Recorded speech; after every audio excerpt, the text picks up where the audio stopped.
Colleagues, for the first time since 2014, in over a decade, Hamas and its terrorist affiliates no longer hold any hostages in Gaza. That's extraordinary, and we should take note of it. And I hope all those who claimed Hamas didn't know the locations of every hostage understand, frankly, their error. What does the future look like for Gaza and the Middle East? Check out this great clip over here with Mike Waltz, the ambassador to the UN, speaking in defense of Israel. We'll watch this clip together and then we'll talk about it. But first, hit that subscribe button over there in the corner.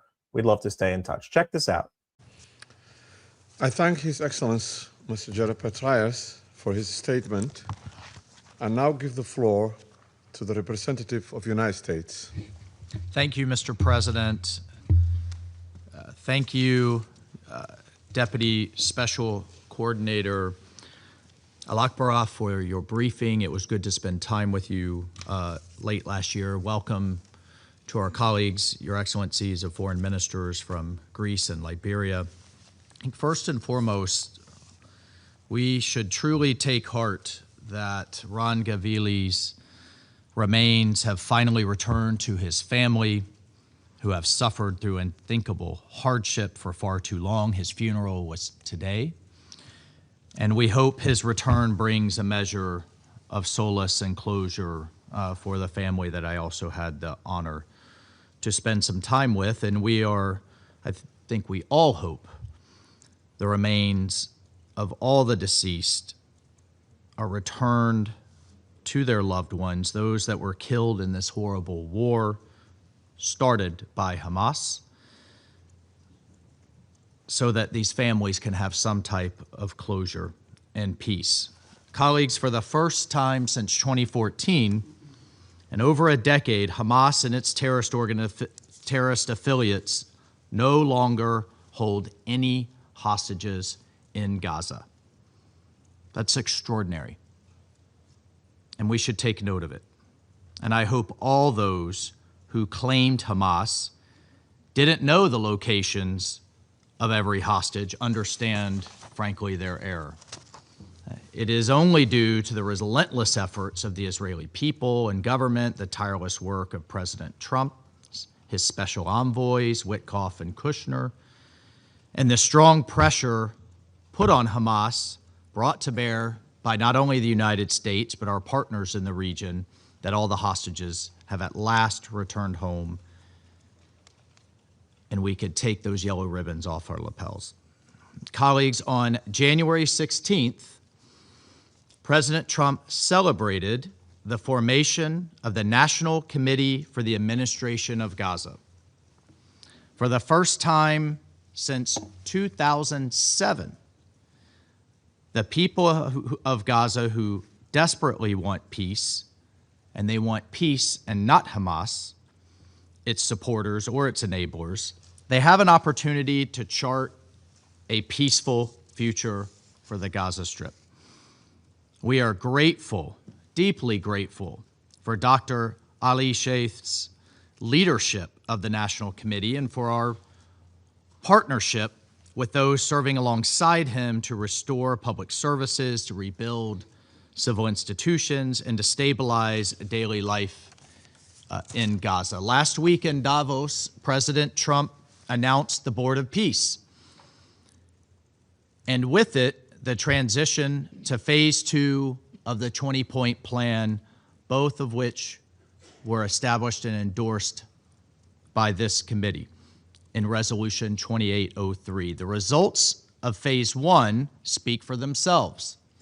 A ceasefire that the entire world were begging for and demanding, humanitarian aid that was so desperately needed, and the release and return of all hostages to their families. Phase 2 will advance the full demilitarization and reconstruction of Gaza in line with the President's plan and with Security Council Resolution 2803. On behalf of the United States, I would like to thank all those that have committed to joining the Board of Peace, especially fellow council members Bahrain and Pakistan. Under President Trump's chairmanship, the Board of Peace is acting and not just talking. With the president's vision and tenacity, the board will help realize a new Gaza and a break from this decades-old cycle of violence. We realize it's unconventional. Change makes some uncomfortable. But with this innovative approach, we are leaving behind decades of wasted time, wasted money, and wasted chances for peace. And we are already seeing results. With the cooperation and assistance of Israel and our Board of Peace partners, over 55,000 trucks have entered Gaza, bringing food, shelter, and medicine since the ceasefire began. Over 1.3 million people have received food assistance in December. We welcomed the reopening of Allenby Gate and King Hussein Bridge, the crossing between Israel and Jordan, and we welcome the full reopening of the Rafah border crossing, which will expedite the flow of medical evacuations. But we must take care. Assistance cannot devolve into dependence, and with support from the High Representative for Gaza, Nikolai Mladinov, the National Committee will restore essential services throughout Gaza and foster an economy where opportunity replaces unemployment and dependence. But before we can reach this goal, Hamas and other militant groups must lay down their arms. So let's talk about something that we just heard in this video, because it captures really both the hope and the tragedy of where we find the Middle East right now.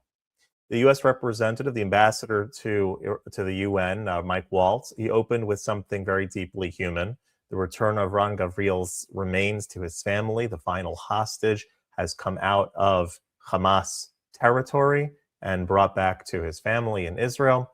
And whatever side you're on politically, one thing should never be debated: a family deserves closure, a proper burial, and the dignity of knowing where their loved one is. In Jewish tradition, kavod hames, honoring the dead, is a sacred thing. It's not a political position, it's basic civilization. And then the speaker said something that's both remarkable and horrifying. For the first time since 2014, Hamas and its terrorist affiliates no longer hold hostages in Gaza. And yes, that's an extraordinary thing. But we must say this plainly: hostages should never have been taken in the first place. They were kidnapped, babies, elderly, civilians, used not as human beings, but as bargaining chips. That alone tells you something crucial. When a group uses civilians as currency, it's not a liberation movement, it's a criminal enterprise.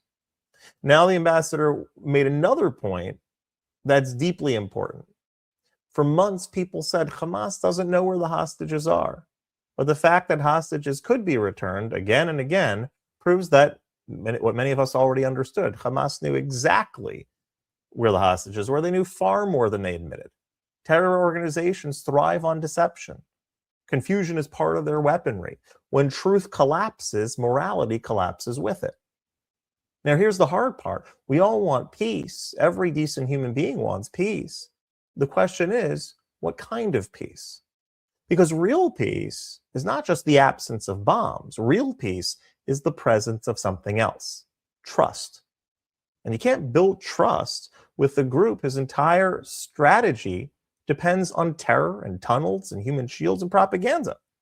So yes, we should celebrate every hostage returned. We should pray for every family to receive closure. We should demand humanitarian dignity for civilians. But we should also be clear-eyed. You cannot build a stable Middle East with Hamas still in power. Not openly, not secretly, not through rebranding, not through political loopholes. Because if Hamas survives intact, what happens next is not peace. It's simply a pause. And then it happens again. Let me say it in the simplest, most irrefutable way: a future built on terror is not a future, it's a countdown. The Middle East deserves better. Israelis deserve better. Palestinians deserve better. The world deserves better. Peace will come not when Hamas gets what it wants, but when terror is no longer rewarded as a strategy. Because the moral truth is this: you don't make peace with those who sanctify death. You make peace when you empower those who choose life. If you like this content overall, that subscribe button over there in the corner. We'd love to stay in touch. Take care.